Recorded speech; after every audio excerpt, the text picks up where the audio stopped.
Bíblia, papel e caneta. Livro de Atos dos Apóstolos, capítulo 9. Nós vamos ler do verso 36 em diante. O livro é Atos, o capítulo é o 9, o verso é o 36 em diante. E havia em Jope uma discípula chamada Tabita, que traduzido se diz Dorcas. Esta estava cheia de boas obras e esmolas que fazia. E aconteceu naqueles dias que, enfermando ela, morreu, e tendo-a lavado, a depositaram num quarto alto. E como Lida era perto de Jope, ouvindo os discípulos que Pedro estava ali, lhe mandaram 2 varões, rogando-lhe que não se demorasse em vir ter com eles. E levantando-se Pedro, foi com eles. E quando chegou, o levaram a um quarto alto. E todas as viúvas o rodearam, chorando e mostrando as túnicas e vestidos que Dorcas fizera quando estava com elas. Mas Pedro, fazendo-as sair a todas, pôs de joelhos e orou. E voltando para o corpo, disse: Tabita, levanta-te. E ela abriu os olhos, e vendo a Pedro, assentou-se. E ele, dando-lhe a mão, a levantou, e chamou os santos e as viúvas e apresentou-lhe viva. Eu li aqui Atos, capítulo de número 9, do verso de número 36 até o verso de número 41 que eu li, que vai contar para nós a ressurreição de Tabita, ou a ressurreição de Dorcas. Tanto Tabita quanto Dorcas refere-se à mesma pessoa. A diferença está só no idioma da expressão do nome. Mas tanto Tabita quanto Dorcas, inclusive, possuem o mesmo significado, que é o significado de um animal por nome de gazela. Tabita ou Dorcas é uma discípula de Jesus e habitante da cidade de Jope, carregada de boas obras, ajuda os necessitados, tem um trabalho que é a espécie de uma costureira. Ela costura e ela tem o costume de dar esmola para os necessitados e sempre praticar boas obras nessa região, na região de Jope. Até que chega um momento que ela fica enferma.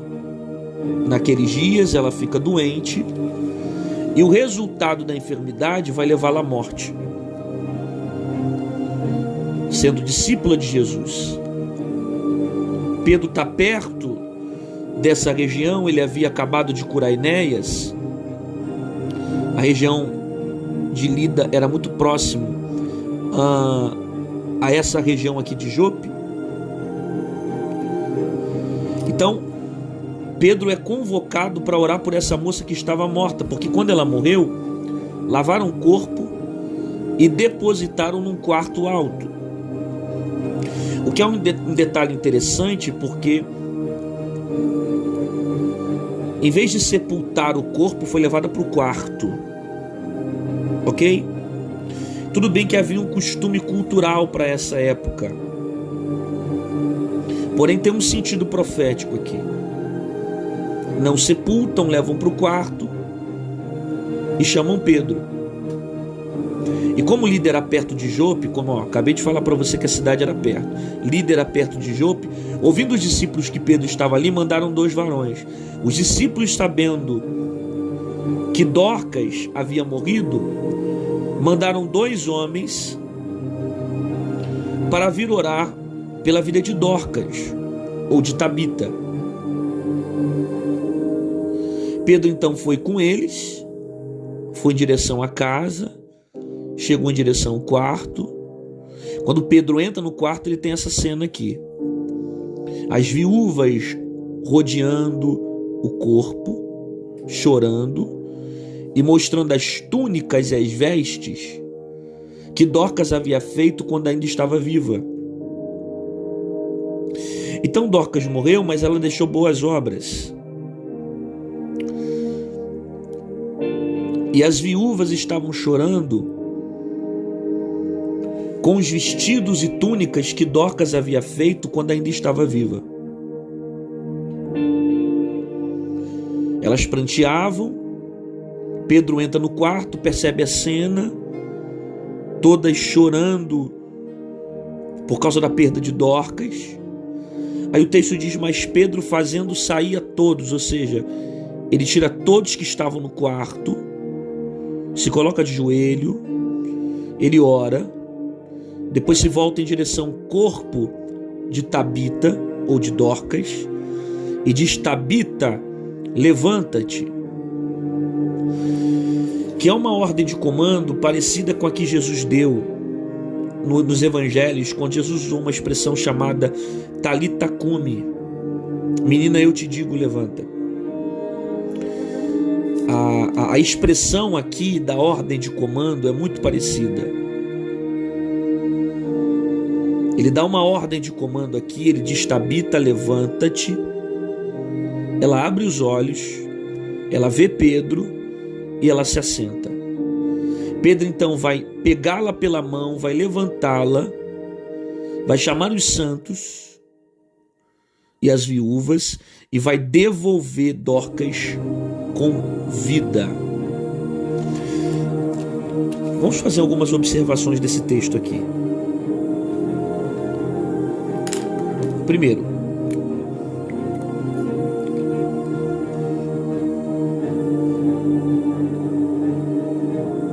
ela tem boas obras.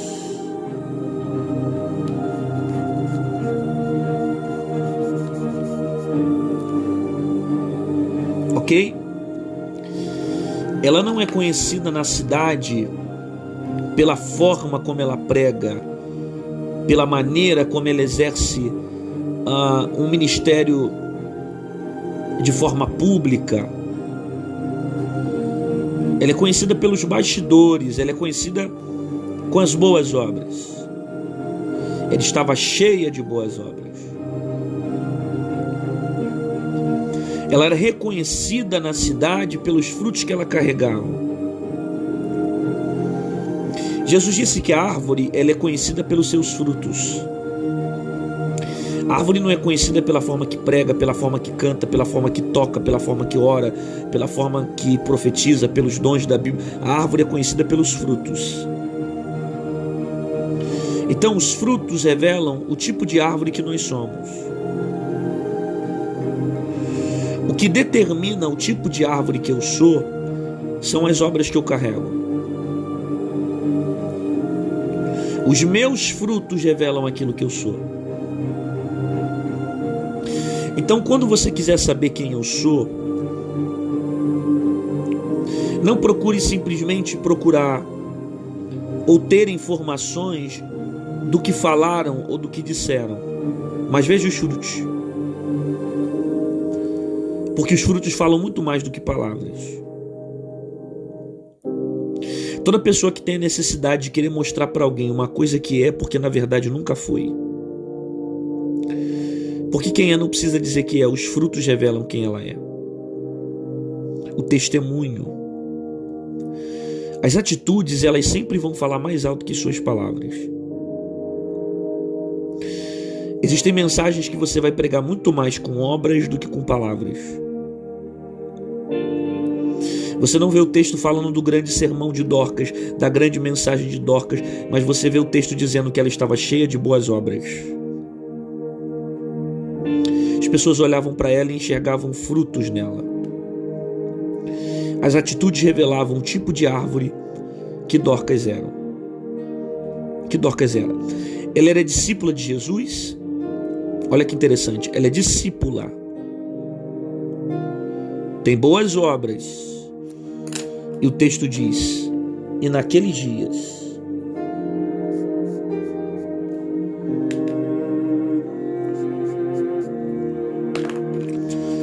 que dias eram esses?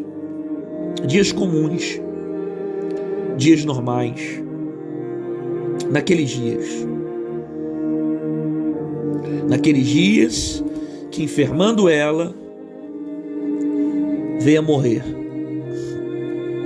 Eu estou em Atos capítulo 9, estou lendo o verso 36 em diante. Naqueles dias. Essa expressão aqui é para revelar uma palavra chamada tempo. Primeiro porque dia está ligado ao tempo. E nesse tempo aqui, que são naqueles dias, está dizendo que ela veio enfermar. E o resultado da sua enfermidade a levou à morte. Então você percebe que ela, sendo discípula de Jesus, não foi impedida de passar por naqueles dias. Ela é discípula de Jesus, ela tem boas obras, ela faz o bem, mas ela está passando por aqueles dias. Naqueles dias que a enfermidade piorou, que o resultado da doença a levou a óbito. Naqueles dias. Isso aqui é para expressar o sofrimento. E aconteceu que naquele período, enfermando, morreu. Esses dias aqui é para trazer o significado da intensidade de dor que ela está vivendo. Todos nós passamos por esses dias. Dias difíceis. Dias de sofrimento. Dias que nós não se esquecemos. Naqueles dias. Dia que você se decepciona. Dia que você se frustra. Dia que você perde. Dia que você passa por um luto. Uma porta se fecha. Um milagre não acontece. Naqueles dias que você espera a cura e Deus permite a morte. Aí você diz: ela é discípula de Jesus, por que está passando por isso?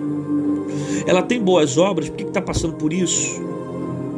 Porque eu preciso entender que o fato de eu ser discípulo não vai me ausentar de passar por dias difíceis.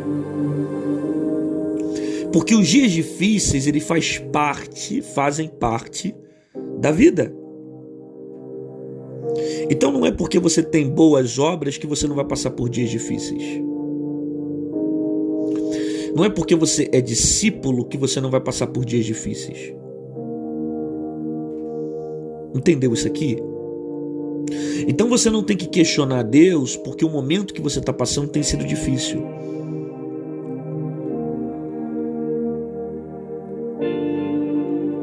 Porque todos nós estamos sujeitos a passar por esses dias. É aquele dia que você pensa que Deus vai curar, mas não cura. Você pensa que o milagre vai acontecer, mas não acontece. Você pensa que a porta vai abrir, mas não abre. Você pensa que certas coisas vão dar certo e não dão. Naqueles dias.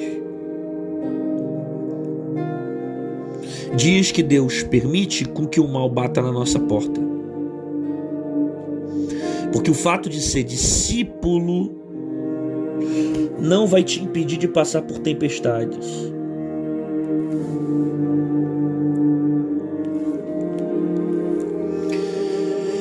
Deus não te arranca do mundo, mas Ele te livra do mal.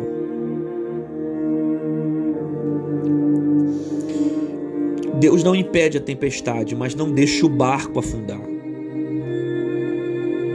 Alguém vai dizer que Jesus chegou depois porque ela já estava morta. Mas quem disse que o propósito dele era curar?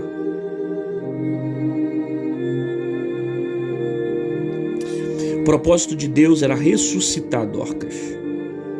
De fato, a instrumentalidade foi a vida de Pedro. Só que o propósito de Deus era muito maior do que a cura. Às vezes você está com a expectativa de receber de Deus algo, só que o que Deus tem para fazer é algo muito maior do que simplesmente uma cura. Porque os teus olhos estão na cura, só que os olhos de Deus estão na cura, na salvação, na libertação, na transformação de pessoas que serão tocadas por esse processo. Porque enquanto a sua visão está na percepção do dia de hoje, que você quer ser curada hoje, você quer que se resolva hoje, você quer um milagre agora, você quer sinais agora, Deus está usando todo esse processo para que o nome dele seja glorificado. É salvação, é cura, é libertação. E naqueles dias, enfermando, ela morreu. E tendo lavado, depositaram num quarto alto. Isso aqui é interessante. Por mais que seja cultural, isso aqui é profético.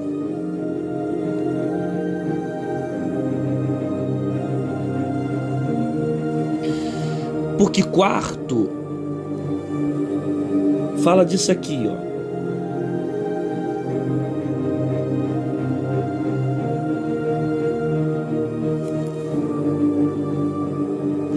Quarto fala de quê? Quarto fala de oração.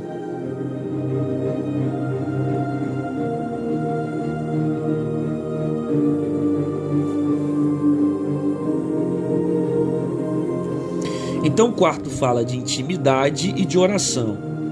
Ela morre, os discípulos pegam e levam ela para um quarto alto. Tem outro detalhe no texto, porque o quarto ficava em um local alto. Só que em vez de sepultar o corpo, estão levando Dorcas para o quarto.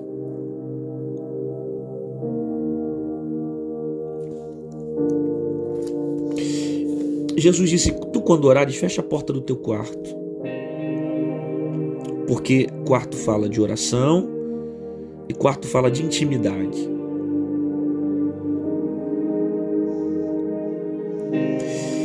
Eles poderiam ter sepultado ela,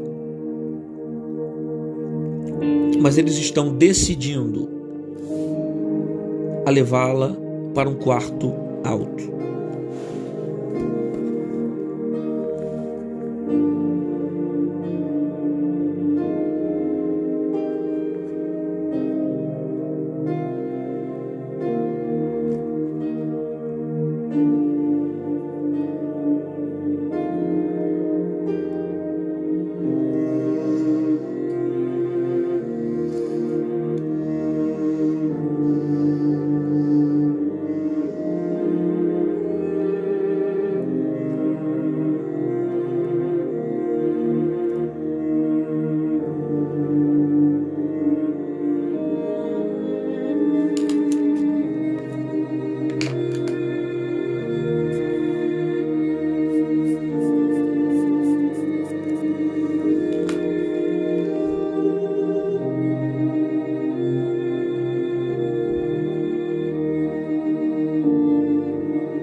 alguns momentos na sua vida,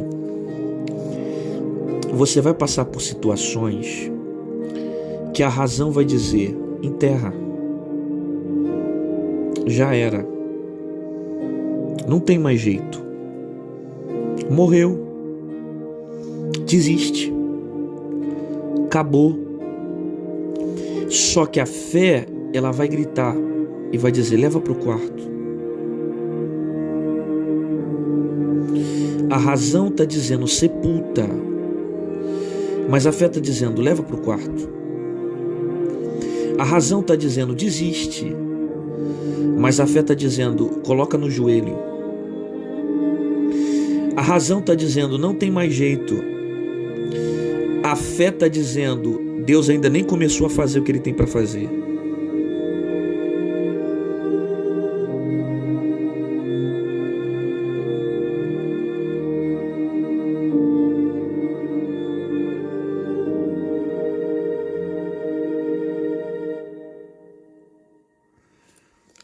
Não sepulte, leva para o quarto. O joelho resolve. A oração tem poder de resolver. Você não tem que sepultar teus sonhos. Você não tem que sepultar teus projetos. Você não tem que desistir daquilo que Deus prometeu. Ainda que porventura no meio do caminho o corpo venha a falecer, perder vida, sinais, a razão vai gritar para você: enterra, mas a fé vai te dizer: leva para o quarto. Leva para o quarto da oração. Coloca no joelho, porque o joelho resolve. A oração tem poder de trazer vida para tudo aquilo que estava morto na sua vida. Você precisa fechar a porta do teu quarto e começar a orar. O teu problema é que muitas das vezes, quando as coisas morrem na sua vida, você coloca essas crises e esses problemas na mão dos homens e não leva para o quarto da oração. Fecha a porta do teu quarto. E olha que interessante, é que o texto diz que o quarto estava no alto.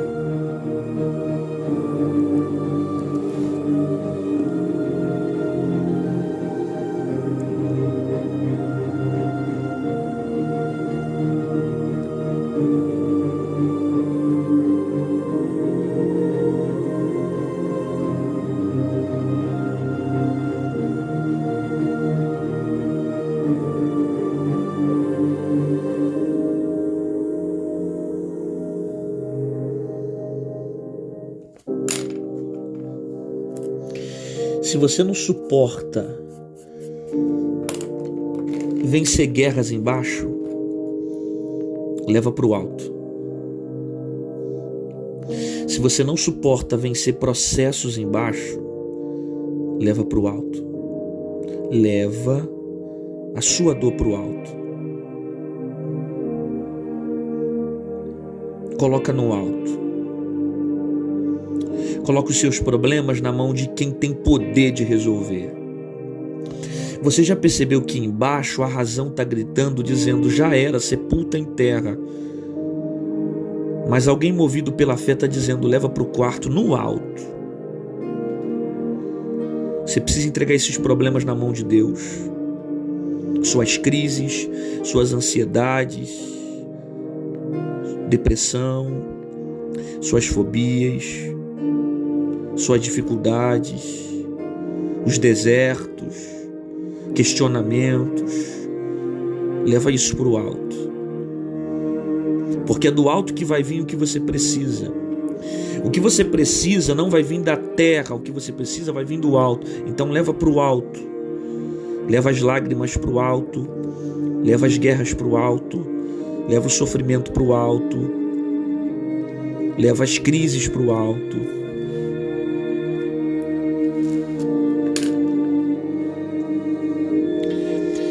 E como líder perto de Jope, ouvindo os discípulos que Pedro estava ali, lhe mandaram 2 varões.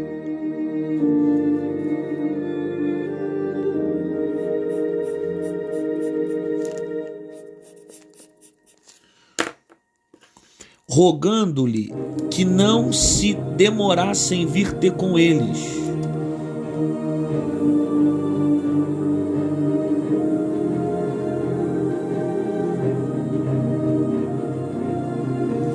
Isso aqui é interessante.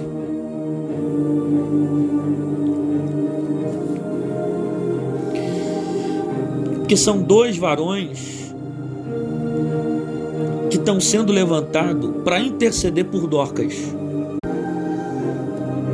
Travou aqui, mas voltou. São dois varões que foram levantados para interceder por Dorcas, rogando-lhe que não se demorasse em vir ter com eles. Perceba, duas pessoas que aparecem, que vão até Pedro e vão pedir para que Pedro não demorasse e fosse para o quarto onde estava Dorca para orar por ela. Isso aqui é interessante, porque Dorca está morta. Ela não pode orar por ela mesma. Morto não fala, morto não se mexe, morto não se movimenta. Mas tem alguém que vai interceder por ela. Então isso aqui é o tipo de relacionamento que eu preciso ter na minha vida. Se cerque de amizades que possam orar por você quando você não tiver mais força.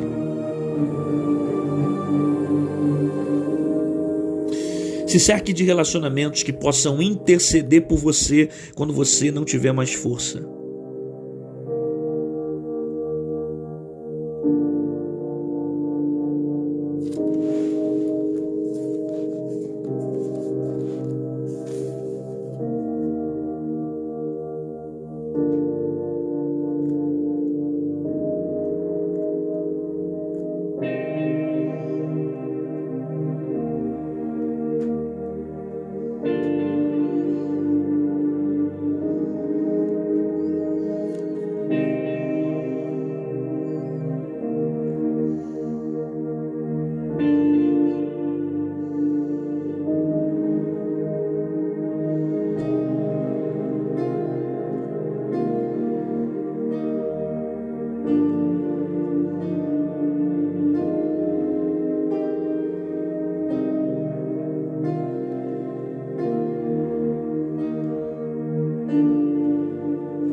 Procure amizades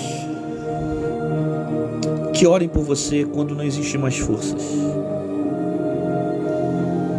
Amizades que possam te levantar. Amizades de Deus te levantam.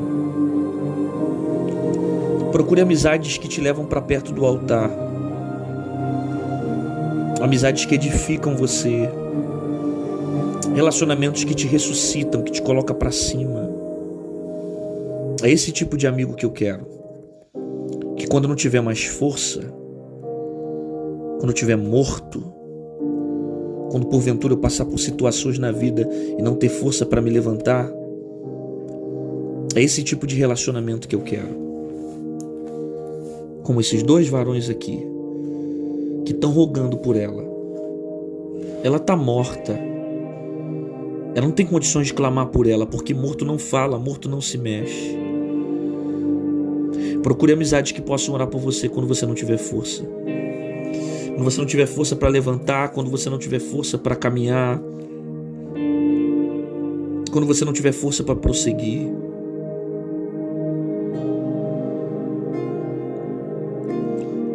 Por isso que eu digo que a amizade verdadeira não é aquela que te leva para o mundo.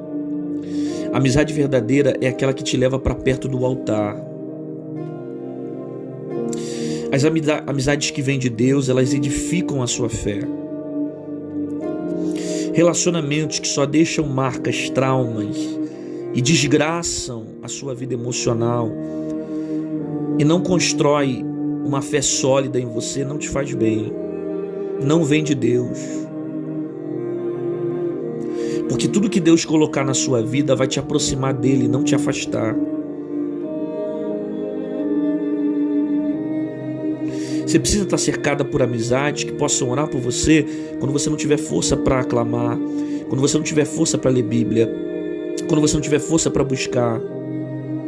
Se estiver cansado, desanimado, ter aquela amizade que possa dizer para você: vamos orar, vamos fazer um propósito junto, vamos para a igreja.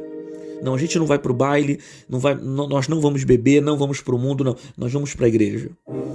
Esquece a maconha, esquece a cocaína. A sua válvula de escape vai ser Cristo. Vamos para a igreja. Procure relacionamentos que quando você não tiver mais força, possam orar por você.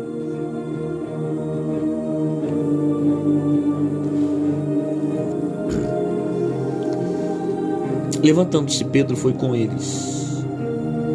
Quando chegou, levaram ao quarto alto. E todas as viúvas rodearam, chorando. E mostrando as túnicas.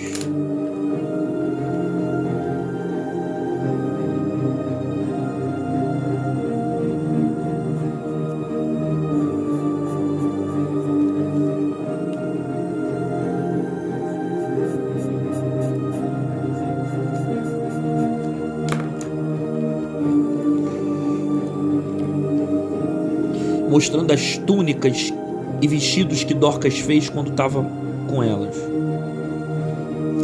Então elas estão chorando por causa das túnicas e os vestidos que Dorcas havia feito quando estava viva. Pedro é levado para o quarto. Quando ele entra no quarto, ele tem essa cena das viúvas rodeando o corpo, chorando, mostrando as túnicas e vestidos que Dorcas fez quando ainda estava viva.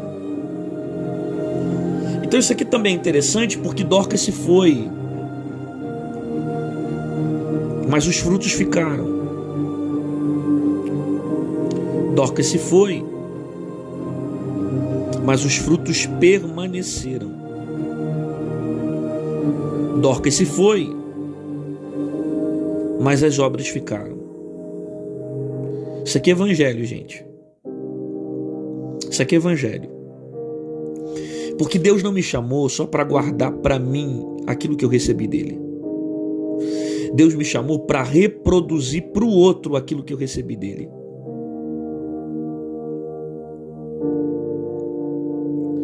Por isso que eu preciso deixar frutos nessa terra. João capítulo 15, verso 16: não me escolheste vós a mim, mas eu escolhi a vós e vos nomeei para que vades e deis frutos. Deus te chamou para frutificar. Você precisa deixar frutos. Qual o legado que você tem deixado por onde você tem passado? Qual o legado que você vai deixar para sua família? Qual o legado que você vai deixar para sua rua? Qual o legado que você vai deixar para o seu ministério? Qual o legado que você vai deixar para sua família, para os seus parentes, para o seu filho? Qual é o legado que você vai deixar para eles?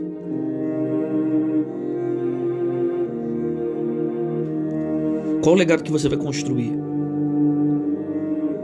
Porque Deus não te chamou só para frutificar, Deus te chamou para que esses frutos permaneçam. O problema é que tem muita gente que até frutifica, mas não faz o fruto permanecer. Você precisa deixar um legado. Eu li de um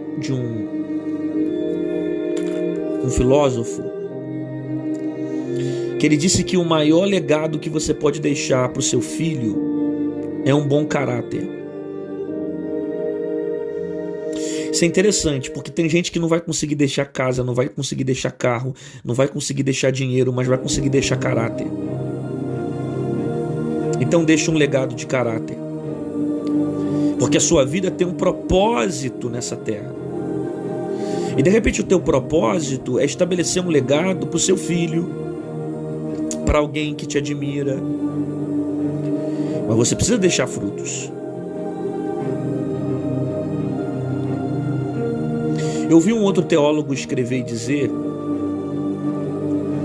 que se nessa vida você ensinou seu filho a passar em concursos públicos, formou seu filho em grandes faculdades, se você ensinou seu filho a ter tanto conhecimento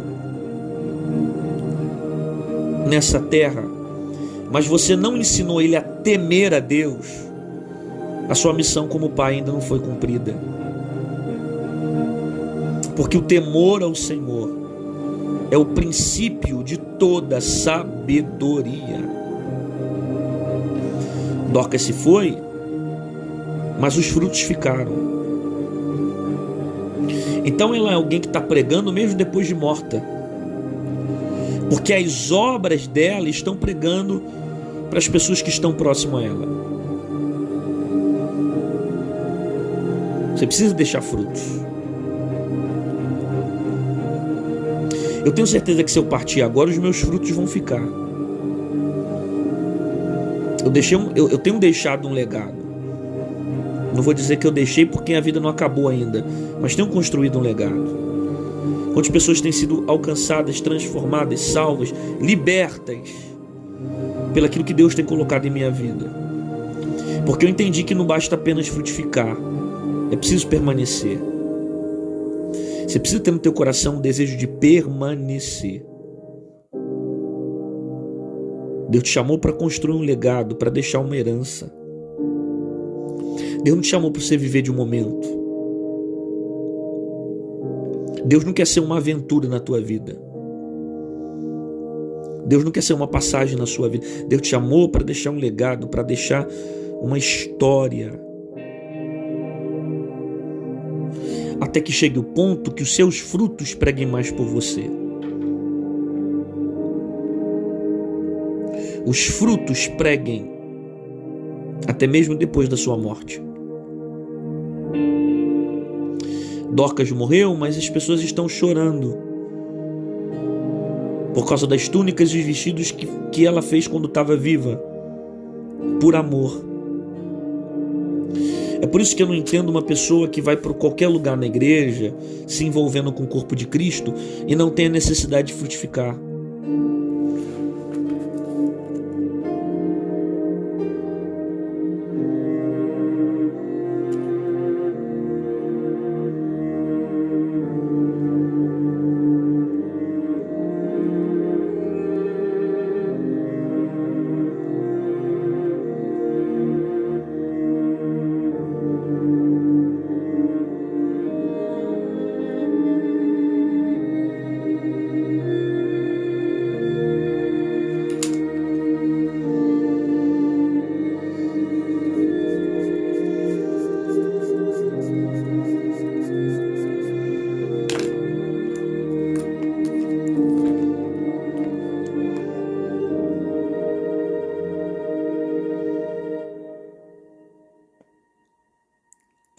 Você não pode ficar a vida inteira sendo crente de banco.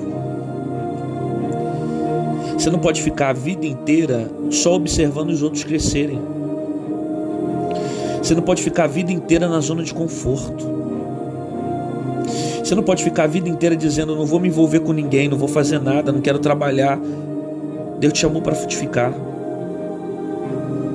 Você precisa deixar frutos. Você precisa deixar frutos por onde você passar. Quais frutos que você tem deixado? Por onde você tem vivido? Por onde você tem passado? Sabe, você precisa mudar a sua mentalidade. Se envolva com a intenção de frutificar para o reino. Porque a salvação, ela não é apenas para você. Deus quer salvar tua família. Deus quer salvar teu pai. Deus quer salvar tua mãe. Deus quer salvar teu tio. Deus quer salvar teus parentes. Mas enquanto você não assumir a posição que Deus te chamou para assumir, os frutos não vão permanecer. Não saia do lugar que Deus te colocou sem antes você deixar frutos.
Isso aqui é profecia para alguém.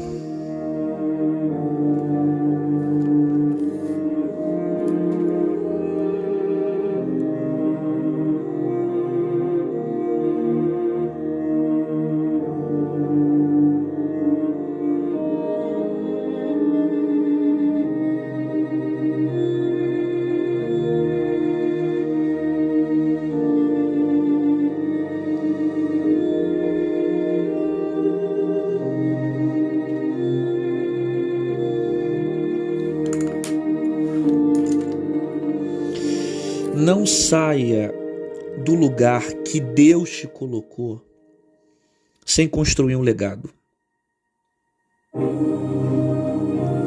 Deus nunca vai tirar você de um lugar para que esse lugar fique pior. Toda vez que Deus te tira de um lugar e te leva para outro lugar, é porque tem um legado. Quando Moisés se foi, Deus levantou Josué. Quando Josué se foi, Deus levantou juízes. Quando os juízes se foram, Deus levantou reis. Quando reis se foram, Deus levantou Jesus. Quando Jesus ressuscitou, ele deixou discípulos. Os discípulos vieram e fizeram mais discípulos. Você precisa deixar um legado. Não largue aquilo que Deus colocou em suas mãos sem antes você deixar um legado. Não abra mão daquilo que Deus colocou em suas mãos sem antes deixar um legado. Não entregue a liderança sem legado, não entregue ministério sem legado, não saia do local sem legado. Você quer sair e não deu fruto ainda. Você quer sair e não frutificou nada ainda. Você quer sair e não deixou legado, não deixou frutos. Deus não te tira de um lugar para esse lugar ficar pior. Deus não te tira de uma terra para que as coisas piorem. Quando Deus te arranca, Ele te tira com propósito.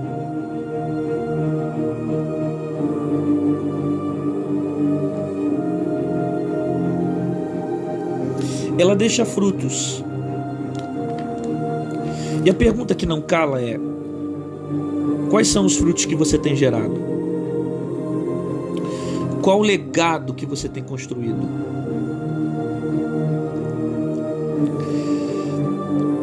As pessoas sentem saudade da tua presença ou sentem alívio quando você não está por perto? Eu vou repetir a pergunta. As pessoas sentem saudade da tua presença ou sentem alívio porque você não está por perto?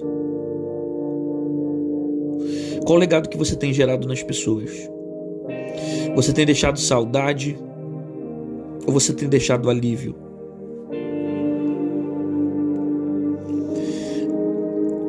As pessoas estão preocupadas quando você está ausente, ou as pessoas se sentem aliviadas porque você não está presente? Você está levando mensagens de paz, ou você está deixando joio sobre a vida das pessoas? O que você tem construído?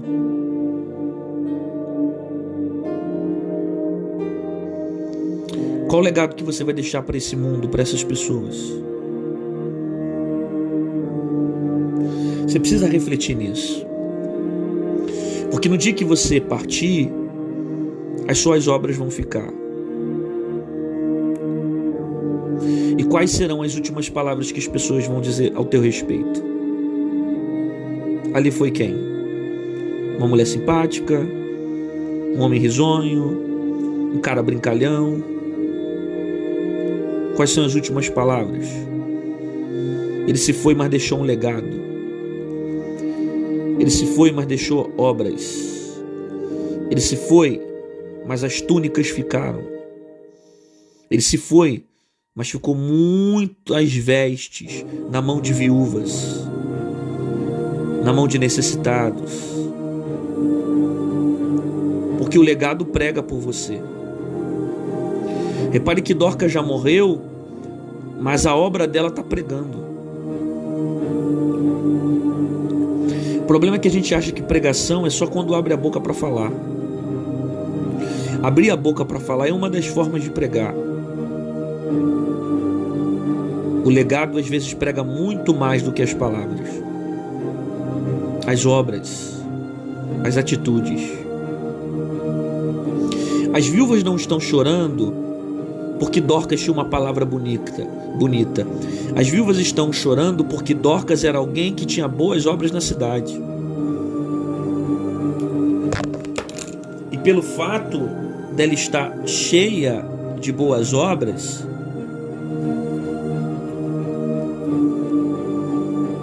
ela deixa um legado.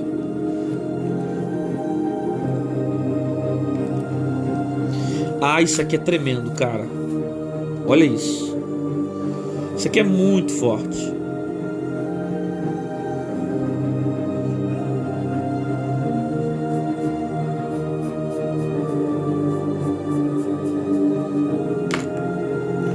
Isso aqui é muito forte porque Pedro chega no quarto, as viúvas estão chorando ao redor do corpo. Elas mostram as túnicas e as vestes que Dorcas fez quando estava ainda em vida. Mas Pedro fazendo sair todas. Olha a expressão do texto. Mas Pedro fazendo sair todas. Isso aqui é muito forte. Porque essa expressão aqui, ela muda um pouco o sentido do texto. Pedro não está pedindo para elas saírem.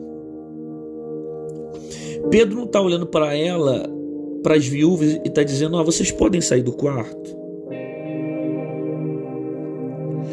Eu quero que você entenda aqui que Pedro não está sendo ignorante com elas. Essas mulheres não são carpideiras que estavam no quarto, que ao contrário as carpideiras no Antigo Testamento, muitas delas choravam por profissão, não eram por sentimento. Era para fazer crescer um cortejo. Essas viúvas não, elas estão chorando porque elas tiveram um relacionamento com Dorcas. Então, quando você lê de maneira superficial, parece que Pedro está sendo arrogante, ignorante com essas mulheres que perderam alguém que ama. Parece que Pedro não está tendo empatia à dor dessas mulheres. Porque o texto diz: mas Pedro, fazendo-a sair todas. Não é forte essa expressão? Porque o texto não está dizendo, mas ele pediu para sair todas. Mas Pedro solicitou que saísse todas. Não, mas Pedro fazendo sair. Isso aqui é atitude. Fazer é atitude.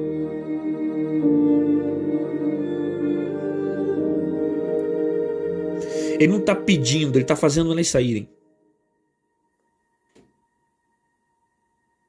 Ele não está simplesmente dando uma ordem, ele está colocando para fora do quarto.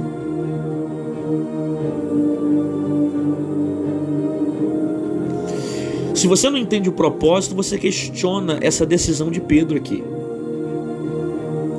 Porque o propósito é estar Tabita e Pedro no quarto. Eu vou repetir isso. O propósito é ficar Tabita e Pedro no quarto.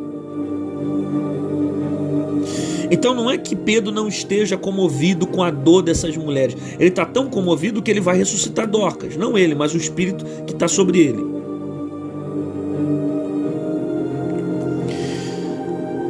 Porém o propósito é entre ele e o corpo de Tabita.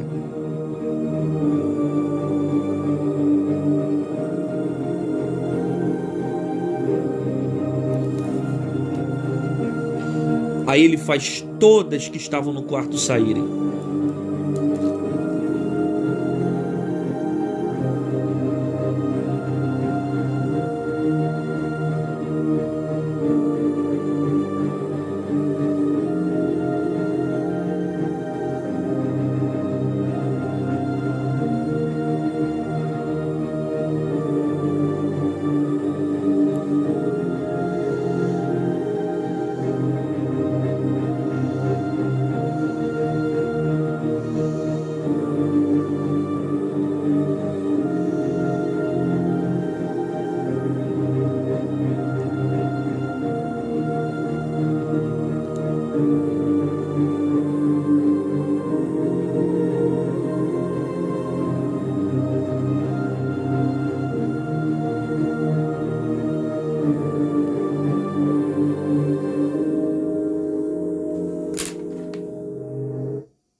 Entendeu isso aqui? Por que Pedro está fazendo elas saírem? Porque tem momento que Deus não vai pedir para sair. Tem momento que é Deus mesmo que vai tirar.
Tem momento que Deus não vai pedir. Tem momento que é o próprio Deus que vai tirar.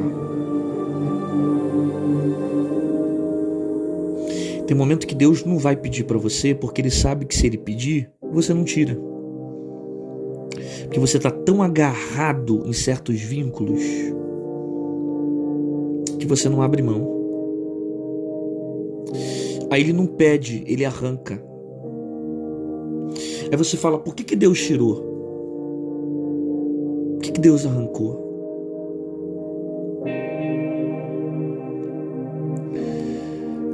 Sabe aquela pessoa que de repente sumiu do nada na tua vida? É Deus tirando. Sabe o ambiente que você estava e de repente você, nossa, mudou tudo, tão diferente? É Deus tirando. Deus te arrancou, mas te arrancou com tanta profundidade que nem raiz você tem mais naquela terra que você vivia. Porque tem momentos que Deus não vai pedir. Ele vai tirar. E não queira trazer para a sua vida pessoas que Deus resolveu tirar. Não traga para a sua vida pessoas que Deus arrancou.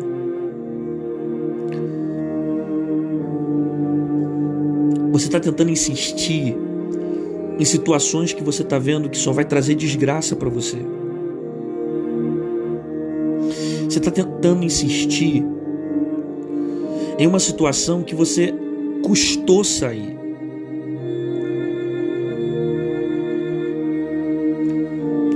Não volte para os lugares que você orou um dia para sair.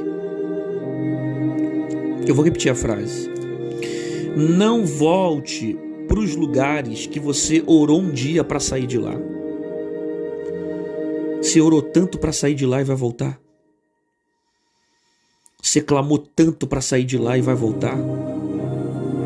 Você jejuou tanto para sair de lá e vai voltar?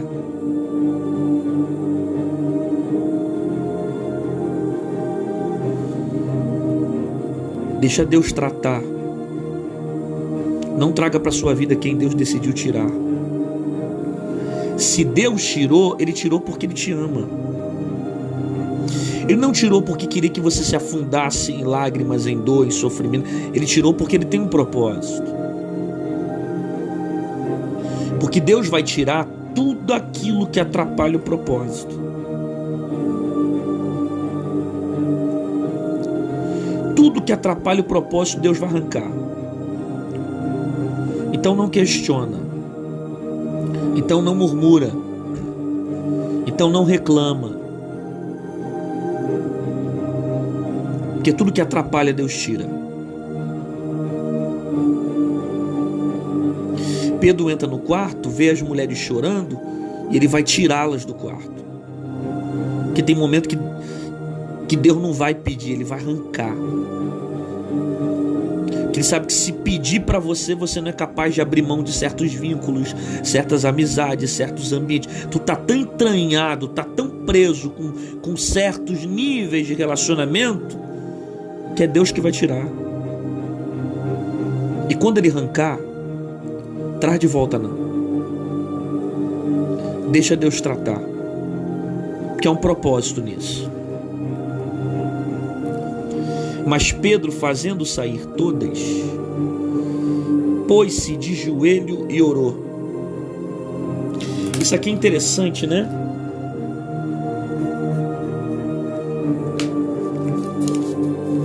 Ele fica de joelho e ora. Depois você vê a menina ressuscitando. Mas ninguém viu ele de joelho orando. Porque as pessoas observam os resultados daquilo que você vive. Mas as pessoas não percebem as sementes que você carregou para o resultado vir. Eu vou repetir essa frase. As pessoas observam o milagre, mas as pessoas não observam a semente que teve no processo para o milagre acontecer. Porque depois que Pedro tira ela do quarto, ele dobra o joelho e ora. E depois ele devolve Dorcas com vida. Quem enxerga a colheita não vê as sementes. Teve muito choro. Teve oração nesse quarto. teve joelho nesse quarto. Você está vendo a menina ressuscitar, mas teve um processo para isso acontecer. As pessoas observam a nossa colheita, mas não percebem a nossa semente. Porque toda colheita ela é visível e toda semente ela é invisível. As lágrimas que você semeou, as orações que você fez, os propósitos que você fez, os tempos de joelho dobrado. Isso aqui ninguém vê. É quarto fechado, é porta trancada, é você e Deus, amigo. É propósito, é quarto de guerra, é o tempo que você tira de oração para viver com Deus algo novo. Pôs-se de joelho, orou, voltando-se para o corpo, disse: Tabita, levanta-te. Preste atenção nessa parte aqui. E ela abriu os olhos e, vendo a Pedro, assentou-se. Isso aqui é um processo, tá?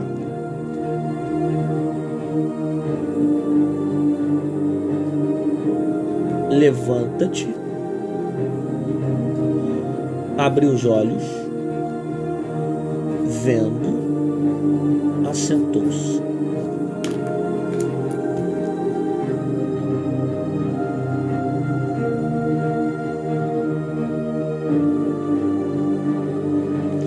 Eu estou escrevendo torto, mas está dando para ler, não dá?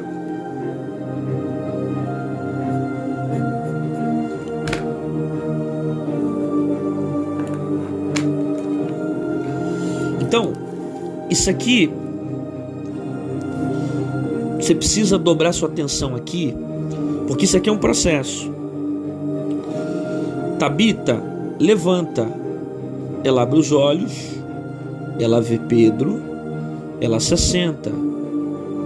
Depois ela anda, Pedro pega pela mão, levanta ela, entrega para o santo e para os viúvos, para os santos e para as viúvas com vida. Ok? Mas isso aqui é um processo. As viúvas e os santos ficaram do lado de fora do quarto. Eles não viram o que estava acontecendo no quarto. Eles só viram o resultado de Dorcas ressuscitar. Mas esse processo aqui, ó, levantar, ó, Tabita, levanta, que é a ordem que ele dá. Aí ela vai abrir os olhos, ela vai ver Pedro, ela vai se assentar. Isso aqui é processo. Isso aqui é ciclos. Ó, esse aqui é um ciclo. Abrir os olhos, um ciclo.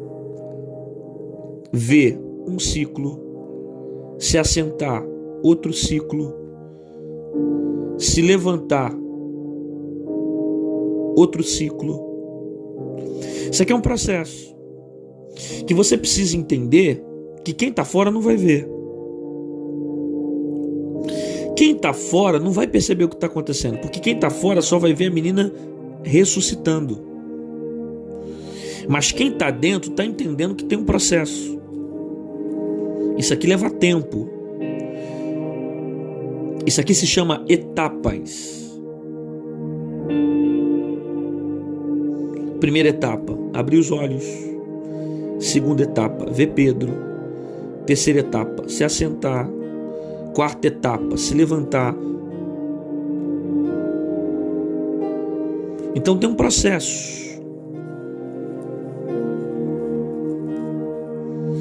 Para que experimente o resultado da menina ressuscitar, eu preciso entender que tem ciclos que vão acontecer para que esse milagre seja completo. São etapas que eu preciso ter o discernimento de entender que tipo de etapa eu estou vivendo. Eu estou vivendo a etapa de profetizar para Tabita? Eu estou vivendo a etapa quando a Tabita abriu os olhos? Eu estou vivendo a etapa de Tabita olhando para Pedro? Eu estou vivendo a etapa já de Tabita andando? Eu estou vivendo a etapa de Tabita saindo do quarto? Isso aqui é um processo que está tudo isso aqui ligado a uma palavra chamada tempo. E as viúvas e os santos estão do lado de fora esperando ver o que Pedro vai fazer.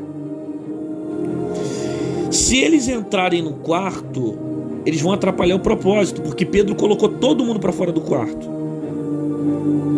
Então tem que esperar o processo.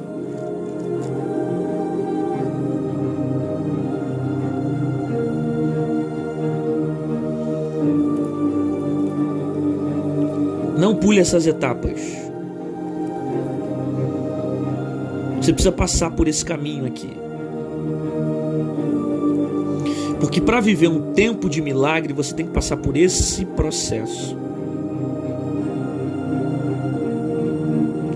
Que de repente você está como os santos e as viúvas, sem ver nada acontecer. Mas quem está dentro do quarto já está vendo um processo de transformação. A menina abre os olhos, a menina vê, a menina se assenta.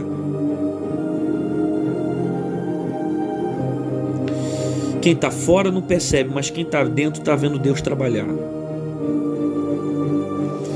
Isso aqui é a forma como Deus resolve fazer as coisas. Deus sempre faz de dentro para fora. Sempre faz. Triplica a sua atenção para você entender essa parte final.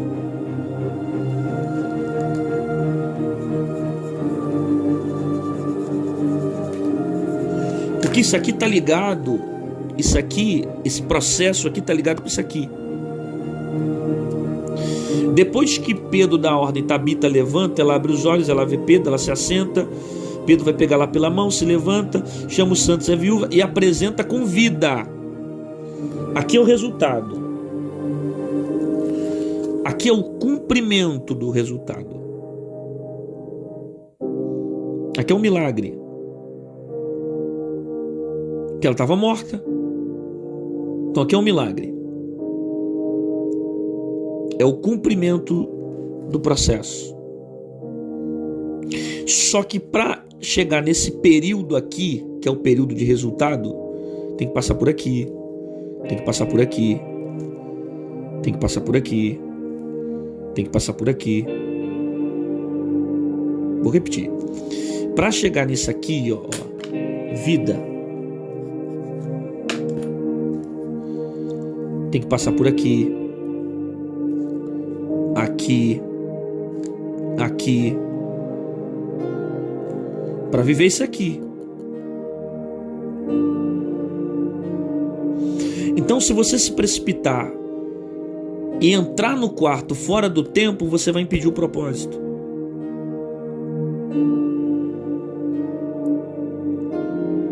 Pedro não está parado dentro do quarto sem fazer nada, ele está de joelho e está orando. Tirou todo mundo do quarto porque ele tem um propósito entre ele e o corpo de Tabita. E Tabita vai ressuscitar. Mas quem está fora precisa esperar o tempo. É uma palavra dolorida que inclusive me machuca muito no tempo que eu estou vivendo, mas a gente precisa aprender isso.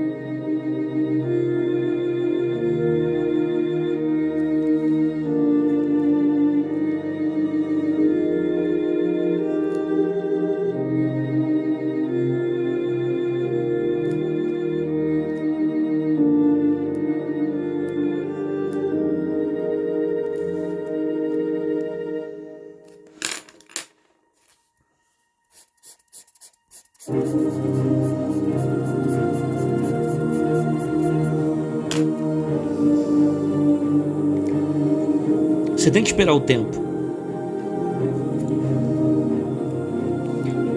Tem um processo para que esse milagre aconteça. Então você tem que esperar o tempo. Porque você não quer a menina morta. Você quer a menina viva, não quer? Se você quer esse resultado aqui, você tem que fazer isso aqui. Se você não esperar o tempo de Deus, você não vive isso aqui. Porque para viver isso aqui, a menina ressuscitada tem que esperar o tempo.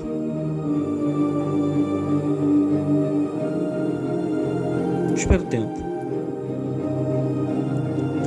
Você não precisa tentar acelerar o processo, mandar mensagem, ligar.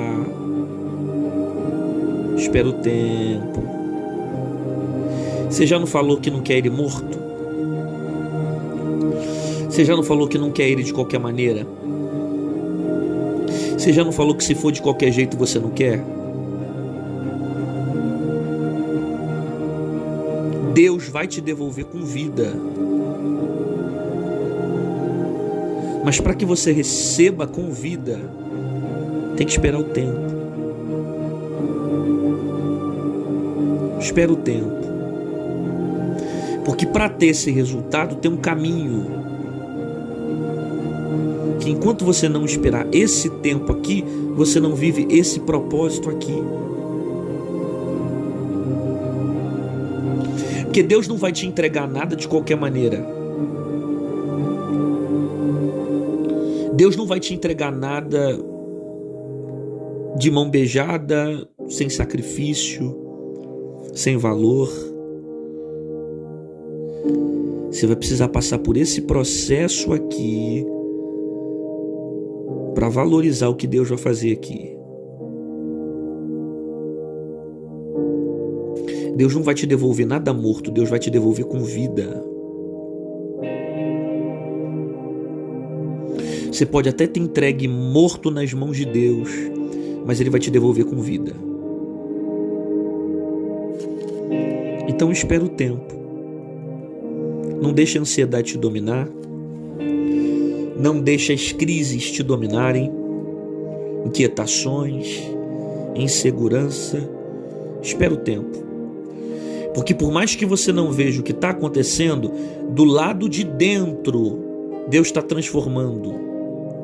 Deus está mudando, está dando vida, já abriu os olhos, já viu a Pedro, já se assentou. Você não está vendo nada disso acontecer, mas Deus já fez abrir os olhos, Deus já fez enxergar Pedro, Deus já fez se assentar. Você está do lado de fora do quarto, não está vendo nada, você está desesperado, está achando que Deus não está operando, porque até agora não viu nada. Você não viu, mas do lado de dentro já levantou, abriu os olhos, está vendo a Pedro, se assentou, está caminhando, está indo para a direção da porta. Tem um processo para isso acontecer.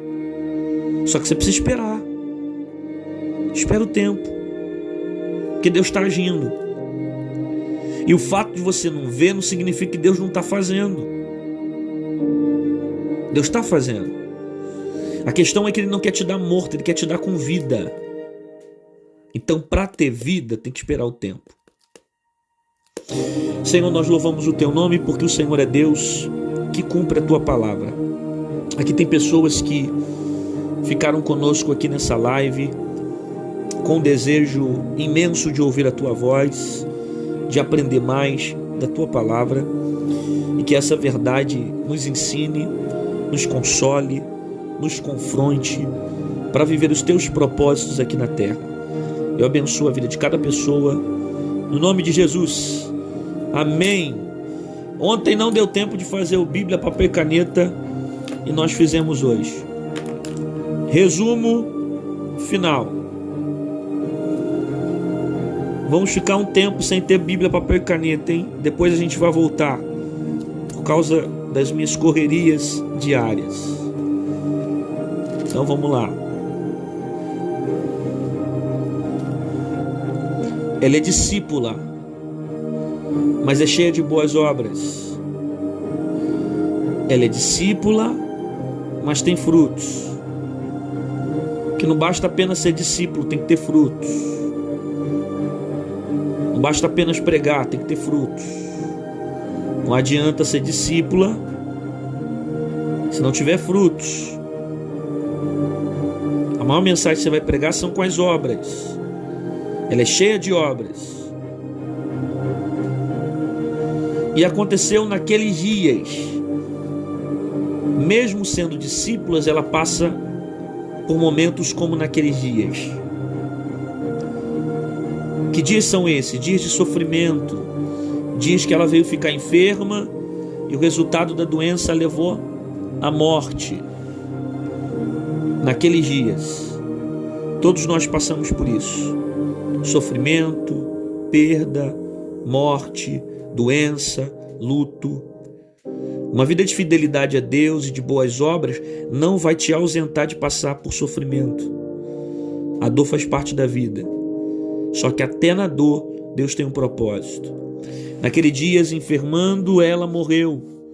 E tendo lavado, depositaram o corpo num quarto alto. Quarto, lugar de intimidade. Lugar de oração. Quarto alto. Local alto. Observação interessante, porque não foi colocado em um quarto embaixo, mas um quarto no alto. Em vez deles sepultarem o corpo de Dorcas, eles levaram para o quarto. Não sepulte, leva para o quarto. O que o joelho não resolve, não sepulte, leva para o quarto. Porque o joelho resolve. O joelho resolve. A razão está dizendo enterra, mas a fé está dizendo leva para o quarto. Leva para o quarto alto. Leva a sua dor para o alto. Leva seus problemas para o alto. Leva suas crises para o alto. Que é de lá que vai vir teu socorro. E ouvindo os discípulos que Pedro estava ali, lhe mandaram 2 varões, rogando que não se demorassem em vir ter com eles. 2 homens que estão rogando por Dorcas, pedindo para Pedro ir ao quarto orar por ela. Procure amizades que orem por você quando você não tiver mais forças. Porque Dorcas está morta, ela não tem força para orar por ela. Só que alguém vai até Pedro interceder por Dorcas. Procure relacionamentos que possam interceder por você quando você não tiver mais forças. Amizades que vêm de Deus, elas te levantam. Relacionamentos que vêm de Deus te edificam.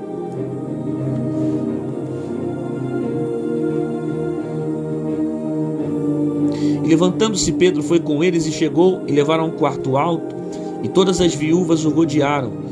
E chorando e mostrando as túnicas e vestido que Dorcas fizera quando ainda estava com elas.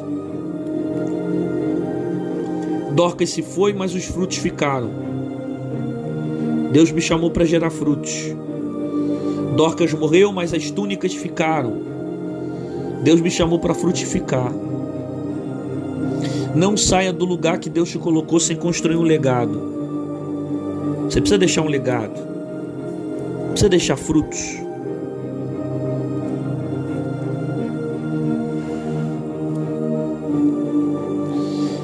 Mas Pedro, fazendo sair a todas, pôs-se de joelho e orou. Pedro fez todas saírem. Porque tem momentos que Deus não vai pedir, mas Ele mesmo vai tirar. Tem momentos que Deus não pede, Ele tira. Tem momentos que Deus não vai pedir para saírem, mas Ele mesmo vai tirar.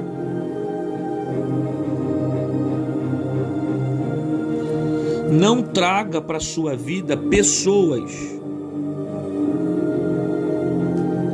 Não traga para a sua vida pessoas que Deus resolveu tirar. Deus tirou porque te ama. Deus vai tirar da sua vida todos que atrapalham o propósito. Pedro dobrou o joelho e orou. São as sementes em oculto que me fazem viver o resultado. As pessoas veem o resultado, mas não veem semente. As pessoas veem o resultado, mas não veem as lágrimas, o choro, a oração, a dor. Voltando para o corpo de Tabita, ele disse: Tabita, levanta-te. Ela abriu os olhos e vendo a Pedro, assentou-se. Abrir, ver, assentar é um processo. Isso aqui tudo é um processo. Aí Pedro vai pegá-la pela mão, vai levantar, vai chamar os santos e as viúvas e vai apresentá-la com vida. Deus vai te entregar com vida. Mas para isso você tem que esperar o tempo.